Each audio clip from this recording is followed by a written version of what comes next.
the chosen of Andraste, the blessed heroes sent to save us all. I've no interest in being a hero. All I want is to find a way to seal this breach. Pragmatic, but ultimately irrelevant.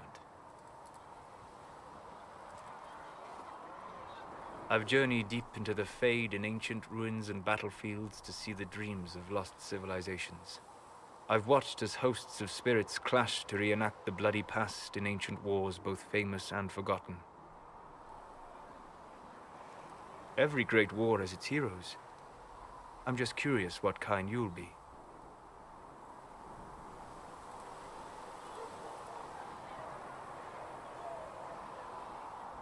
The kind who makes the world a better place. It isn't always that easy, but I wish you luck. I will stay then, at least until the breach has been closed. Was that in doubt? I am an apostate mage surrounded by Chantry forces, and unlike you, I do not have a divine mark protecting me.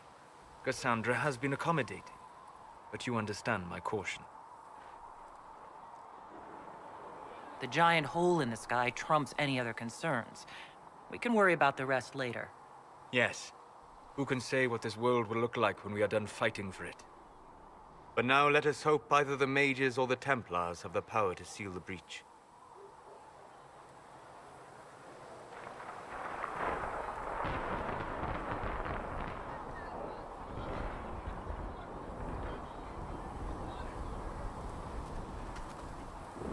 Closing the breach is our primary goal.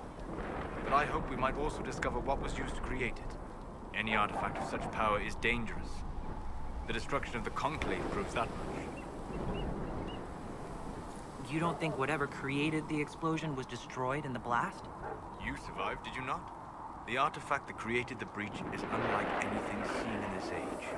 I will not believe it destroyed until I see the shattered fragments with my own eyes.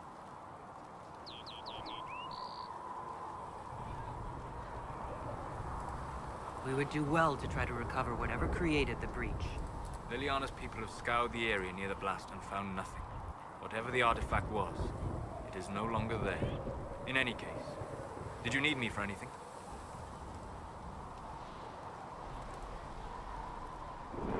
I'd like to know more about you, Solus.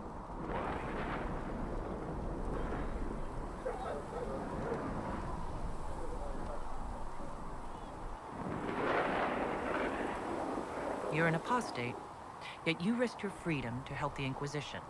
Not the wisest course of action when framed that way. I appreciate the work you're doing, Solus. I just wanted to know more about you. I am sorry. With so much fear in the air. What would you know of me?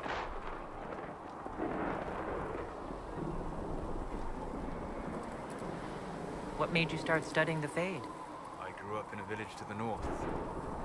There was little to interest a young man, especially one gifted with magic. But as I slept, spirits of the Fade showed me glimpses of wonders I had never imagined. I treasured my dreams.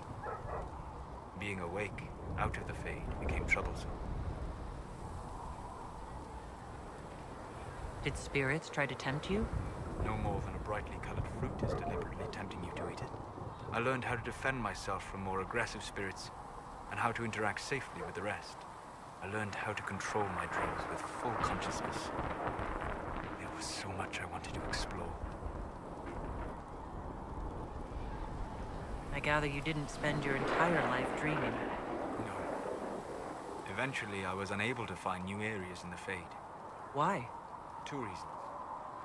First, the Fade reflects the world around me. Unless I traveled, I would never find anything new. Second, the Fade reflects and is limited by our imaginations. To find interesting areas, one must be interesting. Is this why you joined the Inquisition? I joined the Inquisition because we were all in terrible danger. If our enemies destroyed the world, I would have nowhere to lay my head while dreaming of the Fade. Well, it's not the worst reason I've heard to go out and enjoy life. I'm glad to hear it. In truth, I have enjoyed experiencing more of life to find more of the Fade. How so? You train your will to control magic and withstand possession. Your indomitable focus is an enjoyable side benefit. You have chosen a path whose steps you do not dislike because it leads to a destination you enjoy. As have I.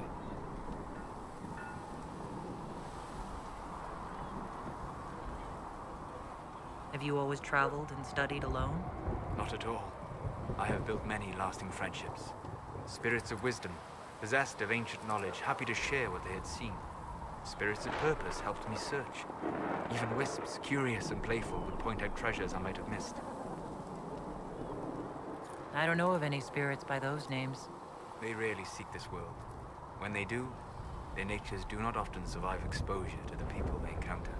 Wisdom and purpose are too easily twisted to pride and desire.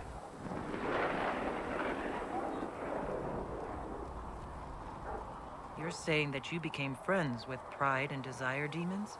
They were not demons for me. Meaning? The Fade reflects the minds of the living. If you expect a spirit of wisdom to be a pride demon, it will adapt.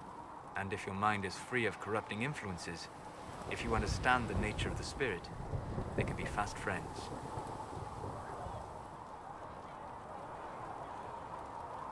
I'm impressed that you could become friends with spirits. Anyone who can dream has the potential. Few ever try. My friends comforted me in grief and shared my joy.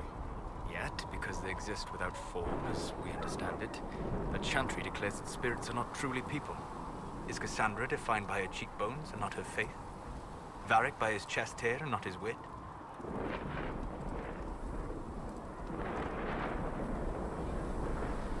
I hadn't thought about it that way, but I see your point.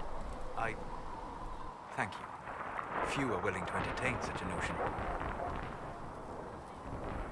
You said you'd traveled to many different places. This world, or its memory, is reflected in the Fade. Dream in ancient ruins, you may see a city lost to history. Some of my fondest memories were found in crumbling cities, long picked dry by treasure seekers, the best of the battlefields. Spirits press so tightly on the veil that you can slip across with but a thought. Any place in particular? I dreamt Dostigar. I witnessed the brutality of the Darkspawn and the valor of the Ferelden warriors.